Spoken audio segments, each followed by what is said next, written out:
국회 입법데이트의 이익선입니다. 자, 오늘은 19대 국회 화두였던 경제민주화 관련법 알아보겠고요. 더불어서 사회적 기업 활성화, 또 실업 문제에 관한 법안들도 살피겠습니다. 대표 발의를 해주셨습니다. 새정치민주연합 소속 국회 환경노동위원회 김영주 위원장 모셨습니다. 위원님 어서 오십시오. 네, 안녕하세요. 네, 반갑습니다. 예. 19대 국회 마지막 정기국회 회기가 끝이 났습니다. 애 많이 쓰셨죠? 고생한 거에 비해서 큰 성과가 없는 것 같아서 국민들의 송구스럽습니다. 그러셨군요. 네. 이 전반적인 소감을 사실 여쭤보고 싶었어요. 19대 네. 국회를 보내신 동안에 어떠셨는지. 19대 국회가 한 6개월 남았습니다. 네.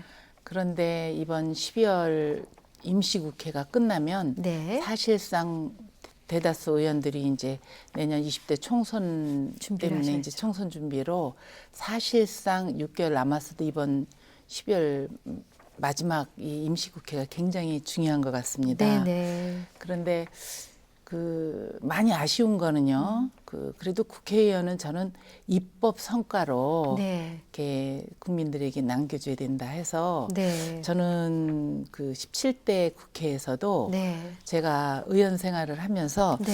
총 법안을 22건 저는 참 조금 했습니다. 네. 근데 그중에 13건을 통과시켜 갖고 예. 통과율이 59%가 넘어서 그러네요. 299명 중에 3위를 했거든요. 네. 그래서 19대 들어와서도 네. 나름대로 좀 열심히 입법 활동을 하자 네. 했는데 한 16건 통과를 했어요.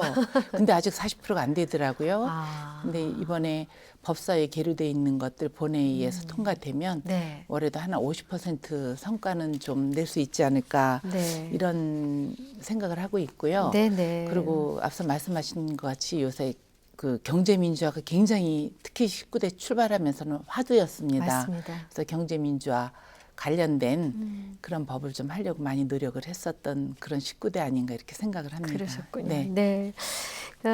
이제 뭐 경제민주화와 관련된 많은 법안들이 발의가 됐습니다. 네. 의원님께서도 발의를 하셨고 또 국회에서 통과된 법들이 있는데 그중에서 오늘 여쭤보고 싶은 게 가맹사업 거래의 공정화에 관한 법률 일명 네. 프랜차이즈법인데요. 네, 그렇습니다. 요게 그때 처음에 발의하셨을 때 왜 하시게 되었고 네. 이게 어떻게 바꿔보자는 내용이었는지 궁금했습니다. 지금도 네. 경제가 어렵고 또 일찍 조기 퇴직하는 사람이 많습니다. 네. 근데 2012년도에 우리 19대 총선도 마찬가지고 대통령 선거도 마찬가지고 경제 민주화가 굉장히 화두였었습니다. 네. 근데 요즘에 사오정이란 말도 있죠. 40대, 50대 직장인들이 일찍 직장을 잃고 나오면 다른 직장을 얻기가 어렵습니다. 맞습니다. 그러다 보니 네. 창업을 하는데 또 경험이 없다 보니까 함부로 할 수 없어서 가맹점 그러니까 프랜차이즈 가맹점에 대한 그런 사업들을 하는데 예를 들면 뭐 떡볶이집이라든가 네. 김밥집도 다 요새는 가맹점이거든요. 네. 근데 그중에 가장 많이 하는 게 편의점 을 많이 맞아요. 합니다. 예, 예. 그때 저희가 19대 국회 들어오니까 편의점 겉을 볼 때는 굉장히 환하고 또 깔끔하고 그리고 대부분 부부가 같이 하니까 소득도 높고 본사가 대기업이니까 굉장히 좋을 줄 알았는데 가맹점 하면서 점주들이 한 3분이 그때 자살을 했습니다. 네. 저희가 살펴보니까 너무 본사의 횡포가 굉장히 심했고 대부분 프랜차이즈 가맹점은 본사가 또 대기업입니다. 네. 그래서 불공정한 거래가 굉장히 있었다는 그런 권고를 받고 네. 이거를 법으로 좀 해줘야 되겠다 이런 생각을 해서 제가 프랜차이즈 가맹점법을 냈거든요. 네. 그때 다행히 새누리당도 경제민주화법에 대한 공감을 하고 있었고 네. 그래서 이게 통과됐는데 이 내용이 국민들께서 궁금도 하시겠는데 네. 보면 일방적으로 갑을관계가 돼 있었습니다. 대기업에. 그렇죠. 그래서 예. 대부분 다 직장을 잃고 나오시는 분들이 이 편의점을 하려고 보면 광고를 보거든요. 네. 거기 보면 연 매출 뭐 5천만 원 이상 보장. 어. 그리고 이런 부분이 굉장히 많았는데요. 그래서 그거를 법이 없기 때문에 그리고 계약을 최하 3년, 5년 계약을 하는데 그 기간에 해제를 하려고 그러면 또 굉장한 거기에 대한 불이익이 있군요. 페널티를 물고 아하, 예. 이런 게 많았습니다. 네. 그리고 대부분 수익이 조금 좀 날만 하면 간판 바꾸고 안에 인테리어 인테리어를 바꾸고. 네 이렇게 해서 좀 굉장히 그 점주들이 잘 못했거든요. 네. 그래서 그걸 법을 내서 그 부분에 이제 근거 없이 허위 과장 광고 못하게 하고 그리고 한 지역에 길 건너에도 편의점이 있지 않습니까? 예, 예. 그런데 이 법이 통과되기 전에 있었던 거고 그 법이 통과된 이후에는 어느 근거리내는 그 가맹점을 함부로 내지 못하게 하고 네. 그리고 그 인테리어 비용도 본사하고 점주하고 같이 부담하게 해서 그래야죠. 예 그래서 이 프랜차이즈 네. 가맹점법이 네. 그게 되고 나서는 골목 상권이 조금 숨통이 튀었군요. 네 그렇게 됐다고 제가 생각할 수 있겠습니다. 많이 환영받았던 기억이 납니다. 네네. 그밖에 19대 국회에서 발의한 법안 중에 가장 기억에 남는 법안 또 보람을 느꼈던 네. 것은 어떤 것이었습니까? 제가 국회의원 하기 전에 네. 은행원 생활을 했었습니다. 네. 그리고 은행에서 주식 업무 담당을 했었거든요. 아, 예. 주식 업무 담당을 했다가 보니까 내부 미공개 정보로 안에 그 주식을 이제 공개하기 얼마 남으면 그런 미공개 정보에 의해서 주가 조작도 하고 또 이런 게 많았는데 네. 굉장히 밖에서 울분을 토했었습니다. 당연하죠. 네. 그래서 국회 들어오자마자 마침 제가 정무였고 아하. 그래서 17대 제가 여기에 대한 처벌 규정이라든가 주가 조작을 못하게 네. 17대 법안을 제출했는데 네. 당시에 한나라당 의원들이 굉장히 반대를 해서 네. 이게 통과되지 못하고 폐기가 되고 말았습니다. 네. 그래서 내 19대 들어오자마자 네, 다시 하셨군요. 바로 그해 네. 2012년 5월 30일자로 이거를 제가 발의를 해갖고 네. 그 주가 조작을 한다든가 그 또 미공개 정보로 인해서 사실 요즘에 굉장히 사회 문제가 되고 있는 재벌들이 손주들한테 돈을 빌려주고 네. 미공개된 정보에 의해서 우리 회사가 이제 공개하면 얼만큼 큰 가치가 뛸 주식에 것이다. 네. 네. 그렇게 해서 증여세, 상속세 편법하는 것도 막을 수 있고 네. 또 요즘에 제약회사 연구원이 맞아요. 안에 있는 그 미공개 저희 정보를 갖고 네. 큰 돈을 벌었지 않습니까? 맞습니다. 근데 제가 이 법이 없었으면 네. 그 처벌할 근거 규정이 그렇게 예전에는 있어도 좀 약했습니다. 약했는데. 근데 제가 낸 법안 중에는 네네. 이 미공개 정보나 주가 조작을 하면 그걸로 얻은 수익을 전부 환수하고 네네. 3배까지 얻은 차액의 3배까지 물 수 있는 근거법을 만들어서 네. 제가 이 자본시장 거래법이 있거든요. 네.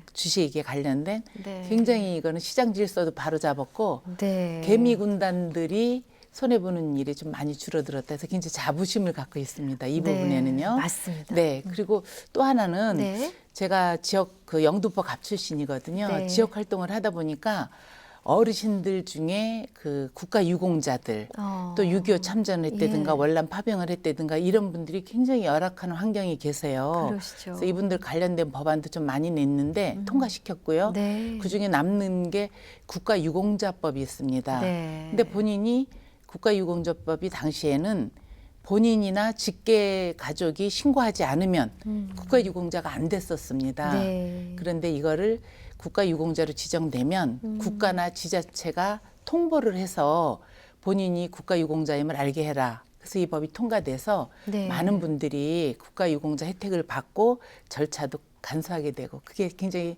기억에 남는 것 같습니다. 그러셨군요. 네. 뿌듯하시겠습니다. 네. 네, 이제 근데 우리나라 일자리 문제가 뭐 세계적인 현상이긴 합니다. 우리도 굉장히 심각한데 네. 해고되면 국민연금 못 내면 노후 답답해지는 네. 거 아니겠습니까?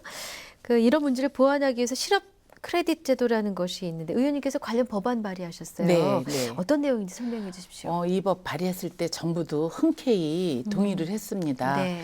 우리가 직장을 다니다가 실직을 하게 되면 직장을 구할 기간 동안에 최장 7개월까지 우리 고용보험에서 실업수당을 줍니다. 네네. 그런데 그 7개월 그 직장을 구하기 그 전 기간 동안에 국민연금을 납부할 수가 없습니다. 그렇죠. 네. 국민연금을 그 중단이 되기 때문에 그 부분을 국가가 25% 내게 하고 네. 그리고 고용보험에서 25% 내게 하고 공무원 연금기금에서 25%를 내게 하고 네. 그리고 본인이 25% 내게 해서 그 실업 기간에도 국민연금이 중단돼서 노후에 네. 그 굉장히 노후에 어렵지 않습니까? 사회보장 그렇죠. 제도가 잘 안 돼 있어서 네네. 그 부분에 좀 혜택을 받게 제가 법안을 진작 제출했는데 네. 우리 환경노동위원회에서 이게 쉽게 잘 통과가 됐습니다. 네. 그런데 법제사법위원회에 갔는데 다른 법과 연동이 돼서 아하. 그 법이 여태 묶여 있거든요. 그렇군요. 근데 얼마 전에 지난 그 국회 때 정기국회 때 여야 합의해서 이번 임시국회 처리하기로 돼서 아마 연내 통과되지 않을까 그렇게 기대하고 있습니다. 그렇게 됐으면 좋겠는데 네, 네. 예산이 좀 많이 소요될 것 같은데 어느 네. 정도 나올 예산이 것 같습니까? 이제 인원수에 따라 정해지기 때문에 네. 그 대략은 한 800억 정도가 연간 소요되는 걸로 이렇게 나와 있습니다. 예, 예. 우리나라 전체 그 실직 근로자들에 비하면 그닥 많은 편은 아니지만 이미 선진국에서는 이게 다 실시하고 있는 법이고 네. 그렇기 때문에 국가가 200억 그리고 고용보험기금에서 200억 국민연금에서 200억 그리고 각자 근로자들이 내는 게 200억 해서 한 800억 정도 이렇게 소요되는 걸로 이렇게 알고 있습니다. 그렇군요. 네. 네. 좋은 결실 있길 바라겠습니다. 네. 네, 이제 또 사회적 기업 얘기를 좀 해봐야겠는데 이번에 발의하신 사회적 기업 육성법 네. 개정안 어떻게 내게 되셨는지 궁금합니다. 사실 사회적 기업은요. 그 이익을 남기지 않습니다. 네. 본인들이 기업해서 남는 거를 모두 사회에 환원해서 어렵게 이렇게 좀 그 어려운 사람들을 돕게 하고 이러는 거거든요. 맞습니다. 네. 그런데 지금 우리나라가 예. 사회적 기업이 너무 많이 이게 난립이 돼 있습니다. 맞습니다. 네. 네. 근데 이게 많으면 좋은 건데 대부분들이 국가 그 정부의 그 예산에 의존을 하기 있기 때문에 자생력이 없어서 예. 많이 생겼다 많이 없어지고 네. 그래서 여기에 대한 근거 규정도 만들고 이렇게 하려고 법안을 제출했습니다. 그럼 개정안에는 어떤 내용을 담고 네. 있습니까? 대부분 사회적 기업들이 네. 영세하다 보니까 자생력이 없습니다. 예. 그래서 자생력을 좀 키우고 스스로 자정 노력을 하도록 해서 한국 사회적 기업 협의회를 들 수 있도록 했습니다. 이 협의회가 지금 돼 있지가 않습니다. 네. 그래서 거기에 대한 근거 규정도 마련을 했고요.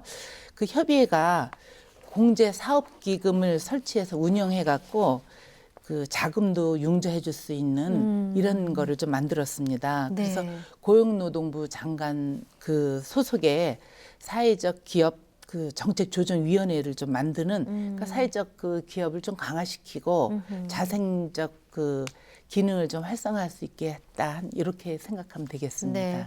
그러니까 나라가 인큐베이터 역할을 해줬으니까 네네. 이제 스스로 좀 먹고 일어서고 해야 되는데 그렇습니다. 그때 조금 필요한 도움을 주자 이런 네, 의미로 거기에 해석을 이제 했는데요. 너무 국가에 의존해서는 사회적 기업이 확장할 수가 없습니다. 숫자만 많이 늘어나죠. 그렇죠. 예, 그렇습니다.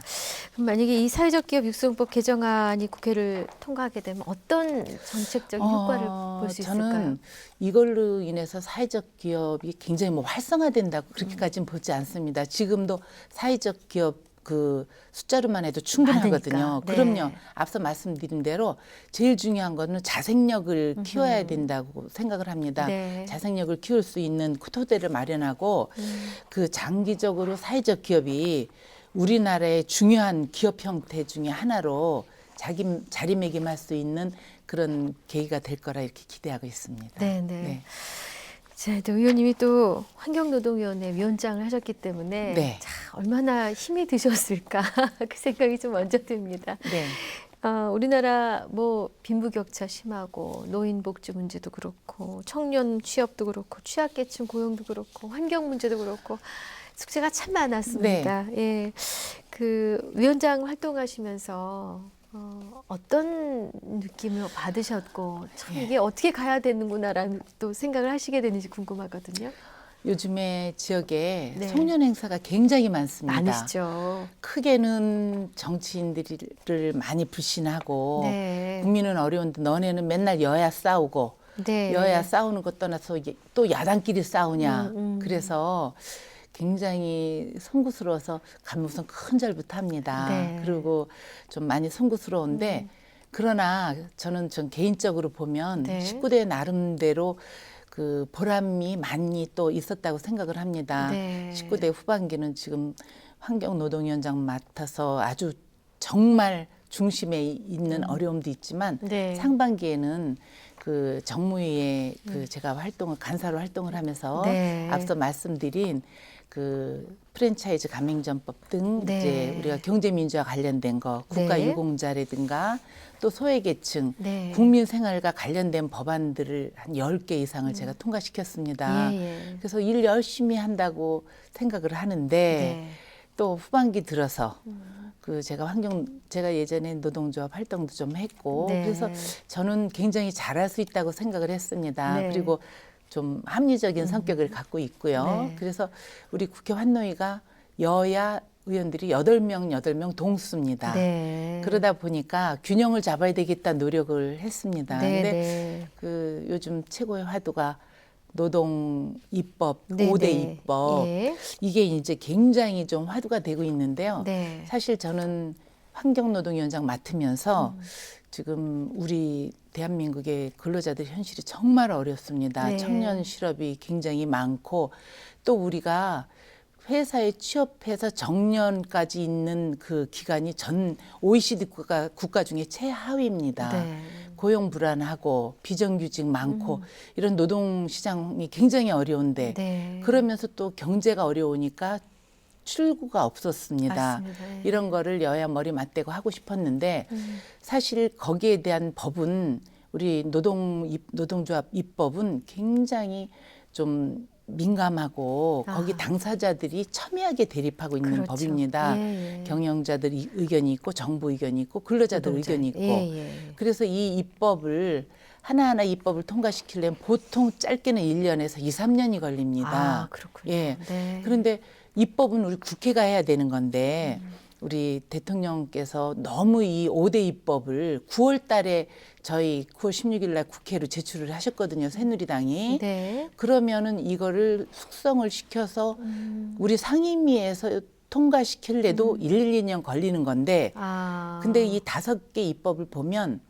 19대 상반기에 그 한 3가지 정도는 많이 논의해서 숙성시킨 것도 있습니다. 네. 그래서 위원장 입장으로는 이미 상반기 여야가 합의한 거는 먼저 통과시키고 네. 새롭게 내놓은 한국노총도 동의하지 않고 사회적인 여러 가지 갈등이 요소가 있는? 갈등 요소가 있는 그런 입법은 지금도 소위가 하고 있는데 네. 좀 편안하진 않지만 그런 거를 숙성시켜서 양쪽 의견을 다 듣고 그 좀 절차랑 그런 거를 좀 존중을 해서 네. 해야 된다. 저는 이렇게 생각하고 있습니다. 그래서 환경노동위원장으로서 많이 네. 어렵고 지금 곤혹스럽습니다. 그러셨군요. 네, 네. 예. 또 그렇게 위원장 역할을 하시면서도 또 지역 국회의원으로서 하실 일이 많은데 네. 남은 임기 동안에 해결해야 될 지역 현안도 있으실 테고 네. 또 새로운 또 입법 계획이 있으실 수도 있고요. 궁금합니다. 뭘 네. 하실 건지. 제가 19대 국회 출마하면서 네. 4년 동안 원에 있으면서 국회를 볼 수 있는 계기가 됐습니다. 네. 그리고 그 국민들 삶의 현장도 좀 봤고요. 네. 그래서 19대 국회 출마하면서 우리 영등포 주민들한테 2가지 약속을 했습니다. 네. 하나는 그 우리 당에 있는 당직에 출마하거나 당직을 맡지 않겠다. 네. 생활 정치를 하면서 서민들 또 어려운 지역의 현안 문제를 해결하겠다. 네. 이런 얘기를 하고 왔습니다. 그런데 그 지금 3년 6개월 지난 시점에 돌아보니까 네. 입법은 나름대로 제가 생활 정치라든가 그리고 아이들 학교 문제, 안전 그런 문제에 대한 입법도 많이 통과를 시켜서 네. 입법 성과는 어느 정도 있었습니다. 네. 그리고 영등포의 주민들하고 약속대로 4년 동안 중앙에서 활동하지 않고 생활정치 한다고 했는데 지금 돌이켜보니까 아쉬움은 많습니다. 네. 그러나 우리 영등포가 그 가장 지역의 현안이 중공업 지역이 그 저희 영등포 갑 같은 경우 82%를 차지하고 있어서 아, 그렇군요. 이게 굉장히 낙후돼 있고 그걸로 네. 인해서 주민들이 고통받고 있거든요. 네. 근데 나름대로 3년 동안 계속 노력을 해갖고 그 소기의 성과를 얻어냈습니다. 서울시로 하여금 중공업 지역에 대해서는 점차적으로 완화를 하겠다고 약속을 받아냈고요. 네. 그리고 많은 주민들이 개발이 잘 안 됐다. 다른 타 지역에 비해서 그런 얘기를 말씀하시는데 영등포가 부도심 지역으로 되어 있습니다. 네. 지금 예. 도심 지역이라는 건 강남, 중구, 종로가 도심 지역으로 돼 있거든요. 네. 거기는 그 공공 개발을 하게 되면 서울시 예산이나 정부 예산을 갖다가 그거를 정부해 주는 할 수 있는 여러 가지 그게 돼 있거든요. 네네. 근데 서울시에서 10월 13일에 네. 그 영등포를 도심 지역으로 승격을 시키겠다. 네네. 그래서 내년 1월 1일부터 통과시키겠다고 예. 약속을 해서 예. 거기에 제가 나름대로 성과가 있고요. 예. 그리고 저도 잘 몰랐는데 국회의원 출마하게 되면 네. 의무적으로 중앙선관위에 5개 공약을 제출하게 돼 있습니다. 아, 예. 근데 저희 당에서 지금 현재 그 현역 의원들, 특히 지역구 의원들에 대한 평가를 하고 있는데 네. 선관위에 제출한 5개의 공약을 지금 당에서 평가하고 있고 제가 점검을 해보니까 거의 한 87%를 제가 달성을 했더라고요. 예, 예. 그래서 국민들께서 불신을 하고 계시지만 나름대로 그래도 지역 문제라든가 입법이라든가 성과는 좀 있었다고 봅니다. 네. 그래서 지금 제가 제일 하고 싶은 거는 그 나머지 13%도 좀 맞추고 네. 그리고 우리 국민들께서 실망시키지 않는 야당으로 거듭날 수 있도록 노력을 하고 네. 저도 빨리 마치고 네. 현장으로 가서 여러 가지 준비를 해야 될 것 같습니다. 네. 귀한 시간 내주셨습니다. 말씀 감사합니다. 네, 감사합니다. 네, 국회 입법데이터는 새정치민주연합 소속 국회 환경노동위원회 김영주 위원장과 함께했습니다. 시청해주신 여러분 고맙습니다.